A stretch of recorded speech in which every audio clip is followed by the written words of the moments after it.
With NHL free agency just over a month away, we get some big updates on Canucks contracts, including one fan favorite not close to a deal.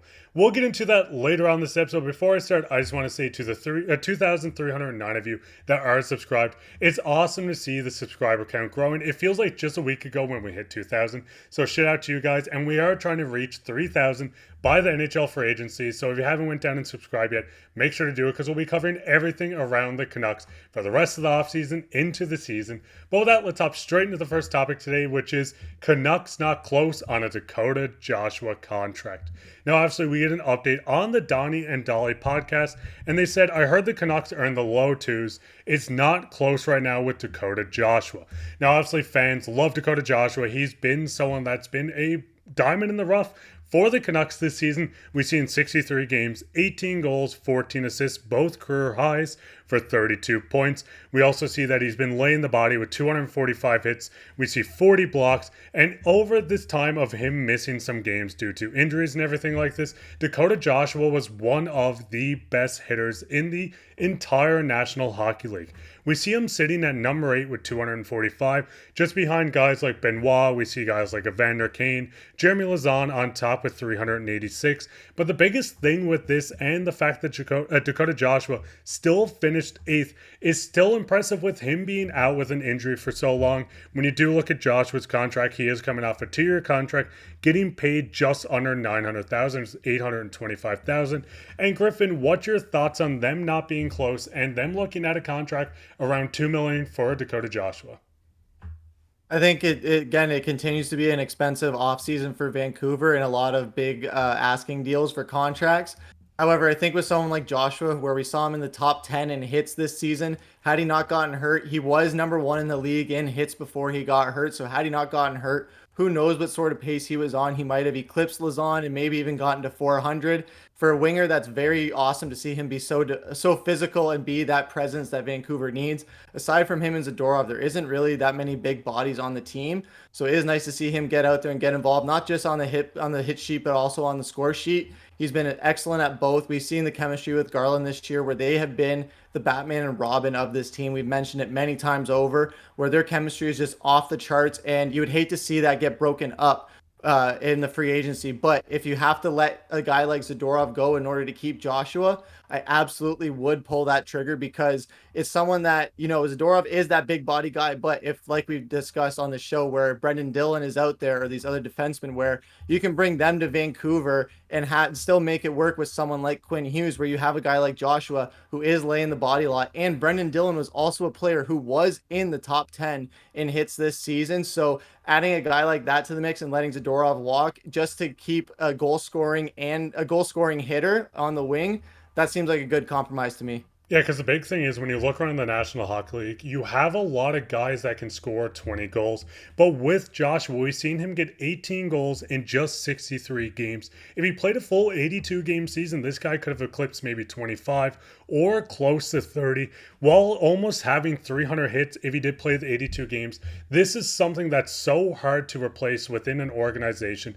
Like I said, if you had a guy that was just scoring 20 goals, not doing anything else, then yeah, sure, let him walk. But you have this guy that can hit, lay the body, just score goals, and he was statistically one of the best line mates in the entire NHL when you look to the Canucks third line. But what's your guys' thoughts on this? How much would you pay Dakota Joshua? Would you let him walk if it meant bringing in or keeping a guy like Zadorov? Let us know down in the comments. But with that, we'll hop straight into the second topic, which is Myers looking at a return. So obviously we see from the 32 Thoughts podcast and Elliot Freeman, there seems to be some real optimism that we're going to be able to work out something with Tyler Myers. Now, Tyler Myers has been around the NHL for quite some time, playing in Buffalo, Winnipeg, Vancouver. He did have a good season with 5 goals, 24 assists for 29 points, laying the body, blocking shots with 136. And this is a guy that is coming off a contract that is $6 million. Now, the big thing with Myers, yes, he's up in age. Yes, he does have some flaws, but he was one of our most just shut down defensive players in the entire playoffs. And Griffin, what's your thoughts on him wanting a return, and how much would you give Myers to come back? I would give Myers a decent deal, a nice hometown discount because, like you said, he has been efficient for the team. We saw how efficient he was in the playoffs, where him and Susie did a great job at shutting McDavid down, and maybe he wasn't respecting the matchup and didn't expect them to be that shutdown potential. But Myers did a great job at containing one of the best players in the league, arguably the best according to who you ask. But they were definitely a great. It was definitely a great pairing to see him with Susie. Would love to see him come back, especially if they can't keep Zadorov around, but they can keep Joshua. It would be nice to see him work with Brendan Dillon maybe on a line if he doesn't play with Quinn Hughes, or keep Myers with Hughes. It would be nice to see all these defensive shufflings with keeping Myers in the mix. And like we've said, he is still a big body. He's a bit more lanky, so he's longer, not wider. So it is nicer to see him get the different out of reach pucks that maybe Zadorov might not be able to get when he's laying the body instead. So he has been good defensively. I don't know what the magic number is for Vancouver to reach for it. However, I think if it is a reasonable amount, definitely keep him. And like we've touched on before, if you have to let a guy like Zadorov go, or Lindholm is looking very pricey, but if you can keep Joshua and Myers, I think this is a better look than just spending it all just to keep Zadorov happy. And I don't know if they're able to do that. Zadorov is asking the world of Vancouver, but if they're able to, if they have to lose him, that I think we can live with it if we're keeping a guy like Tyler Myers. But if we let Zadorov go, we have to make sure we keep Myers around. Yeah, and the big thing is, and a lot of fans are always saying, hey, we don't want to overpay for Myers. We don't want to give him too much and too long of a term. But this guy is getting up into his 30s. He is in his mid 30s and coming off a $6 million deal, liking this team, wanting to be a part of it. I could see this contract maybe being a 2.5, 3. Now, it could come in at a completely different price. This is me throwing a rough estimate on a guy his age. But if you bring Myers in for 2.5, 3 million with the cap rising, at the very worst, you have a very solid shutdown third pairing defenseman. If you sign him for 3 years, 4 years, where he gets into the slower part of his career, you still have a guy that can be physical, shut down players, and the biggest thing about this, Myers still can put up points. We've seen 5 goals, which is great for Myers. I mean, the last time we've seen him do that was just 4 seasons ago. So bringing in Tyler Myers is something I would definitely keep in mind. And just Griffin, if you had to pick between, say, 2 players between Dakota Joshua, Hronek, Myers, and everyone else, who are the 2 you want to keep the most?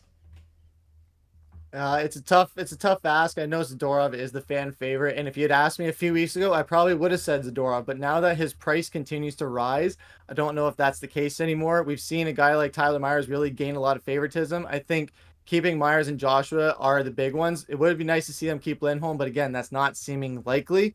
And then there's also like let Casey DeSmith walk. I think you have that backup goaltender in Shelovs. And as far as in Ian Cole, absolutely let him walk as well. If you can keep Myers and bring in Brendan Dillon, definitely let Cole and Zadorov walk. Let another team fork out the money to keep them around just to do catch cardio if you or be a liability in the case of Ian Cole. But Zadorov staying in the West, that is something that does scare me, however. But if we're able to keep Joshua and Myers, I think those 2 coming back, I think if we're able to keep those 2 and let the others go, I think we're still in a better shape than if we're able to fork out too much money for one player and keeping one that maybe isn't as much of an impact. Yeah, no, exactly. And the biggest thing is this is going to be quite an interesting offseason for the Canucks. And for everyone watching this, who do you want to keep the most out of everyone that is a UFA and RFA? Let us know down in the comments. And we'll get into the third topic today, which is the Canucks documentary. Now, if you guys watch 30 for 30 on ESPN or anything like this, we did get a tweet or X video, whatever you want to call it at this point, that says that they are making a documentary on the Canucks riot. As you can see, in June 2011, the Canucks Game 7 Stanley Cup Finals loss sparked a riot in downtown Vancouver, and they are going to be putting a video out and a documentary on June 4th at 7:30 Eastern on ESPN. And Griffin, are you excited to watch this? Because I think it's going to be quite interesting just seeing them show this in a documentary style. I can't wait to see it. I'm going to be definitely keeping my eyes peeled on June 4th. Can't wait to see how it all went down. Being in Ontario, I saw it from afar. I'm not in BC, so I wasn't able to be on the front lines there like many other people were in Vancouver. So it'll be nice to see that boots on the ground look at what the mayhem was like.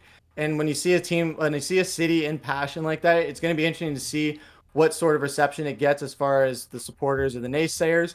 But I can't wait to see how it all went down and to see what the total damage was, because I wasn't super old when it happened, but it was still 2011, so I was still able to watch it as a younger hockey fan, but don't vividly remember exactly what the aftermath was. So that is what I'm most excited to see. I can't wait to see what the other players think about what happened. Getting opinions from those within the organization on what happened is going to be an interesting take that we haven't seen many documentaries or 30 for 30s happen where it covers what happens in the aftermath of a loss like that. The Philadelphia Super Bowl win might be an interesting one to cover next, but it is nice to see ESPN take this sort of mayhem approach to the 30 for 30s after playing it safe for a little bit. Yeah, I remember sitting down on the couch very late. I live in Newfoundland for everyone that doesn't know. So I remember sitting down with my dad, watching it, and just seeing the videos of the ride. It was a bit eerie, but seeing a documentary on it is definitely going to be nice.